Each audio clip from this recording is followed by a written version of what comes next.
السلام عليكم ورحمة الله وبركاته. نحمده ونصلي على رسوله الكريم.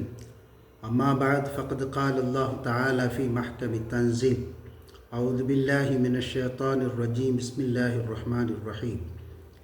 الحج أشهر معلومات. قال النبي صلى الله عليه وسلم: الحج العرفة. وقال أيضا: خير الكلام كتاب الله وخير الهدي هدي محمد صلى الله عليه وسلم. صدق الله العظيم صدق النبي الكريم. ربي أوزعني أن أشكر نعمتك التي أنعمت علي. اللهم اغفر شيوخنا ولجميع الحاضرين برحمتك يا أرحم الراحمين. அன்பிற்குரிய அல்லாஹ்வின் நல்லடியார்களே, தாய்மார்களே, சகோதர சகோதரிகளே, இன்றைய தினம் அரஃபா என்கிற ஒரு நாளில் நாம் இருக்கிறோம். இந்த அரஃபா நாளிலே நபிகள் நாயகம் ஸல்லல்லாஹு அலைஹி வஸல்லம் அவர்கள் கற்றுத்தந்த அந்த நோன்பினை நிறைவு செய்துவிட்டு நாம் இருக்கிறோம். இதனுடைய நன்மைகளை குறித்து பேசும்போது கடந்த ஒரு வருடத்தினுடைய பாவங்கள் மன்னிக்கப்படும், கூடுதலாக எதிர்வரக்கூடிய ஒரு வருடத்தினுடைய பாவங்கள் மன்னிக்கப்படும் என்று நபிகள் நாயகம் ஸல்லல்லாஹு அலைஹி வஸல்லம் அவர்கள் சொன்னார். இந்த செய்தி முஸ்லிம் என்கிற கிரந்தத்திலே பதிவு செய்யப்பட்டிருக்கிறது. அரஃபா நாளுக்கென இவ்வளவு விசேஷம் ஏன், எதற்காக என்று யோசிக்கிற போது ஆதிபிதா ஆதம் அலைஹிஸ்ஸலாத்து வஸ்ஸலாம் அவர்களும் அன்னை ஹவ்வாவும் இந்த உலகத்திலே இறக்கப்பட்டதற்கு பிறகு ஆளுக்கு ஒரு திசையிலே இருந்தார்கள். திரும்ப ஒருவரை ஒருவர் தேடிக்கொண்டு இந்த அரஃபா என்கிற பெருவெளியிலே அவர்கள் சந்தித்து கொண்டார்கள். எனவே நம்முடைய அன்னையும் பிதாவும் சந்தித்து கொண்ட இடமாக அரஃபா என்கிற இடம் இருக்கிறது.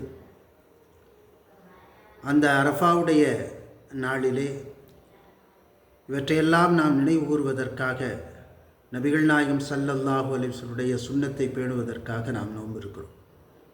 அரஃப என்று அரபியிலே சொன்னால் அறிந்து கொண்டான் என்று அர்த்தம். அன்னை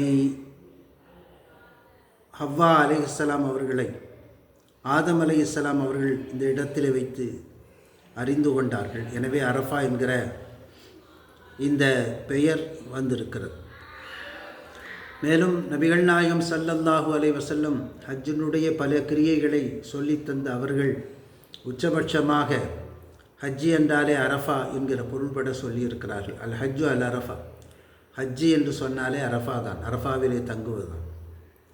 அந்த அரஃபா பெருவெளியிலே புடிது படர்ந்த உடலோடும் உடையோடும் பரட்டை தலையோடும் இந்த அடியார்கள் இறைவனுடைய பாவமன்னிப்பிற்காக காத்திருக்கிற இந்த நிகழ்வை அல்லாஹ் சுப்ஹானஹு தஆலா மலக்குமாரிடத்தில் காட்டி பெருமைப்படுவதாக நபிமொழிகள் சொல்லுகிறது. இதோ என்னுடைய அடியாரை பார்த்தீர்களா, ஆடை அழுக்காக கலைந்த தலையோடு இவர்கள் இங்கே கூடியிருக்கிறார்களே, எதற்காக? எனது பாவ மன்னிப்புக்காக.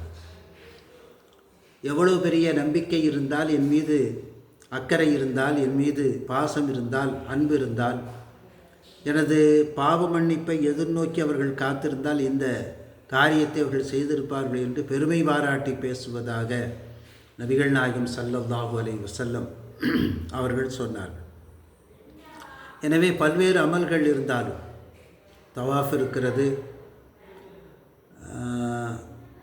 தொங்கோட்டம் இருக்கிறது, சஃபா மர்வாவுக்கு இடையிலே மினாவிலே தங்குவது இருக்கிறது, முஸ்தலிஃபா இருக்கிறது, கல்லறிதல் இருக்கிறது, குர்பானி இருக்கிறது, ஹல்க் இருக்கிறது.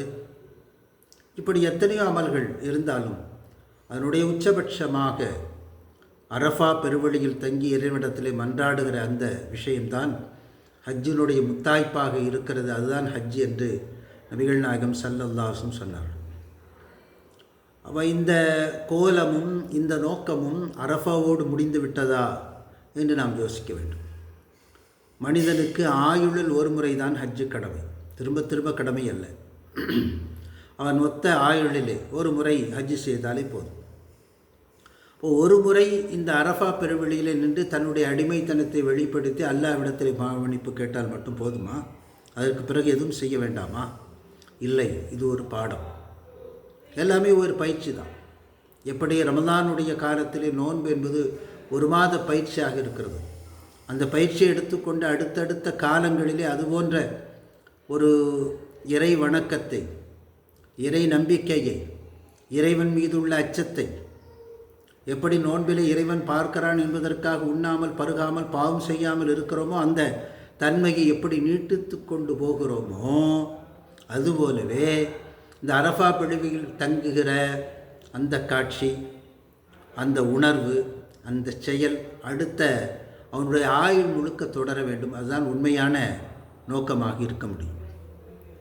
வாழ்க்கையில் ஒரு அனுபவத்தை அல்லாஹ் சுப்ஹானஹு தஆலா கொடுக்கிறான். அந்த அனுபவத்தை வைத்துக்கொண்டு தொடர்ந்து பயணிக்க வேண்டியது நம்முடைய பொறுப்பாக இருக்கிறது. இல்லை அதை மட்டும்தான் அந்த காலத்தில் மட்டும்தான் செய்வேன் என்று சொன்னால் அது நோக்கத்திற்கு முரணானது. அரஃபா பெருவெளியே தங்குகிற போது ஏற்படுகிற அந்த உணர்வுகள், அந்த ஸ்டாங்க எண்ணங்கள், அந்த அவ்வளோ பெரிய மனித இனத்தை பார்க்கிற போது மதம் இல்லாமல், எந்த மொழியும் வேறுபாடு இல்லாமல், ஜாதி இல்லாமல், நிறம் இல்லாமல், மொழி இல்லாமல், அறிமுகமே இல்லாமல் மொத்த மனிதகுலமும் அங்கே கிடந்து இறைவனுடைய பாவமன்னிப்பை எதிர்நோக்கி இருக்கிற அந்த அனுபவம் இருக்கிறது. உண்மையிலேயே ஒரு உச்சபட்சமான அனுபவம். அந்த அனுபவத்தை ஹாஜிகள் சுமந்து கொண்டு வந்து இருவிருக்கிற ஆயுளிலே அதை ஒவ்வொரு கணமும் கடைபிடிப்பது தான் அதனுடைய முக்கியமான நோக்கமாக இருக்கும். ஒரு பெரியவரிடத்தில் கேட்கப்பட்டது, என்னுடைய ஹஜ் ஒப்புக்கொள்ளப்பட்டது என்பதை நான் எப்படி விளங்கிக் கொள்வது? அடுத்த ஓராண்டினுடைய உன்னுடைய அமல் அதை தீர்மானித்து விடும் என்று சொன்னார். அந்த ஹஜ்ஜினுடைய இம்பேக்ட், அதனுடைய தாக்கம், அதனுடைய உணர்வு, அதனுடைய வெளிப்பாடு அடுத்த ஓராண்டில் நம்முடைய வாழ்வில் எச்சம் இருந்தால், அது நம்மை உணர்வோடு வாழச் செய்தால் முந்தி செய்த அந்த ஹஜ் ஒப்புக்கொள்ளப்பட்டு விட்டது என்று அர்த்தம் என்று அந்த பெரியார் சொன்னார். எனவே அதுபோலத்தான் அரஃபா என்பதை, அரஃபா பெருவெளியில் தங்குவதும் சரி, ஏனைய ஹாஜிகள் அல்லாத மற்றவர்கள் இந்த அரஃபா நோன்பு இருப்பதும் சரி, அது ஒரு நாள் சடங்காக, ஒரு நாள் நிகழ்வாக அதை கடந்து விடாமல் தருகிற உணர்வை அடுத்தடுத்த காலங்களுக்கு எடுத்து செல்ல வேண்டும். அல்லாஹ் சுப்ஹானஹு தஆலா அதற்கான தௌஃபீக்கை நம் அனைவருக்கும் தருவானாக. ஆமீன். வாஹிர் தஅவானா அல்ஹம்துலில்லாஹி ரப்பில் ஆலமீன். அஸ்ஸலாமு அலைக்கும் வரஹ்மத்துல்லாஹி வபரகாத்துஹு.